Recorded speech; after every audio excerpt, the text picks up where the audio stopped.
From the shambles of Faze, Core is born. Faze was gutted as we know it by a mass creator exodus that took place in December 2025. How did a famed talent conglomerate fall so hard so fast? How did the shattered pieces of Faze come to form Core? And what can we expect from this new content group? For over a decade, Faze wasn't just an esports organization, it was internet culture. Some fans joining Faze felt bigger than joining a sports team. It represented gaming celebrity status, internet fame, and brotherhood that viewers wanted to be a part of. But somewhere along the way, the dream began to splinter. Let's rewind to the start of Faze and the beginning of all the trouble. Faze started in 2010. The members were all well known for playing Call of Duty and trick shots, difficult to execute flashy kills in the game.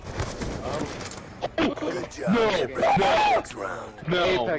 The game's popularity snowballed. They added streamers, esports players, and YouTubers. They moved beyond gaming and entered the lifestyle space. They placed all the top channels and awards again and again. They expanded their content into personality-driven and high-energy videos. They even garnered celebrity collaborations with Snoop Dogg and professional sports teams. Hey, Snoop.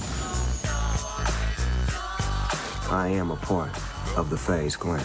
Faze up with us. It's going down. Faze the fuck up. At their peak, Faze mastered something new gaming organizations had never done before. They made viewers feel like they were part of the friend group. Fans didn't just watch for gameplay anymore.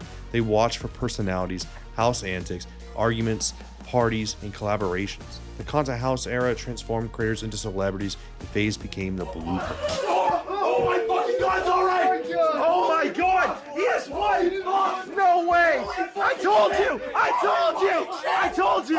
Faze also arrived at the perfect moment in internet history. YouTube gaming was exploding, live streaming was becoming mainstream, and younger audiences were beginning to spend more time watching creators than traditional celebrities. For many fans, Faze members felt more relatable than movie stars or athletes because viewers watched them every single day.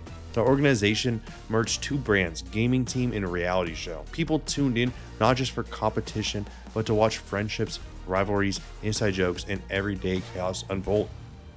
In 2024, Faze experienced a reboot under the leadership of Ricky Banks, a founding member. This shakeup seemed to be a huge success with the addition of top-performing Twitch streamers like Jason Lewin, Playboy Max, and Faze Lacey. The reboot briefly made Faze feel culturally relevant again to a younger audience. Instead of focusing mainly on YouTube uploads, the new generation of creators thrived on livestream clips, TikTok moments, IRL content, and constant online interactions. Their personalities spread across social media like wildfire, creating near daily viral moments. The reboot also introduced Faze to a newer generation that had little connection to the Call of Duty era. Some younger viewers didn't even know Faze began as a trick-shotting team. To them, Faze was just livestream culture.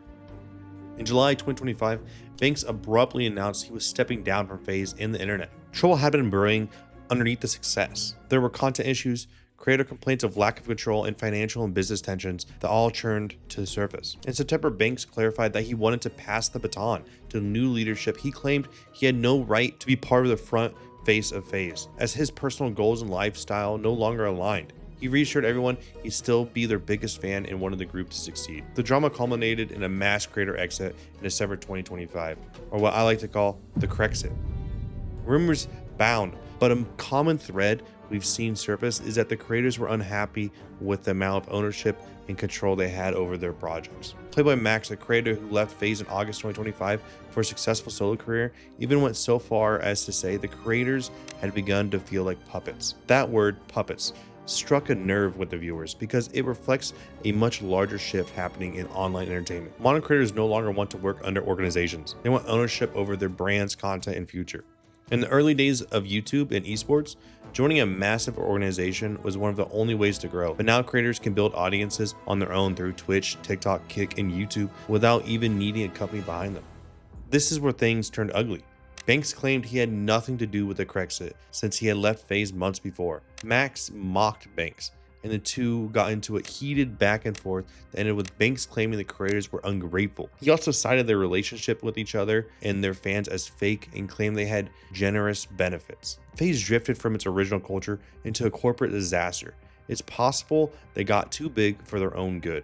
Banks eventually owned up to some of the mishaps, acknowledging that he couldn't get the alignment right and didn't have the business experience, and discipline it took to keep the ship afloat. Even fans who sided with the creators still sympathize with Banks to some degree. To many people online, Banks was Faze. He helped build the image, the energy, and the culture that millions grew up watching.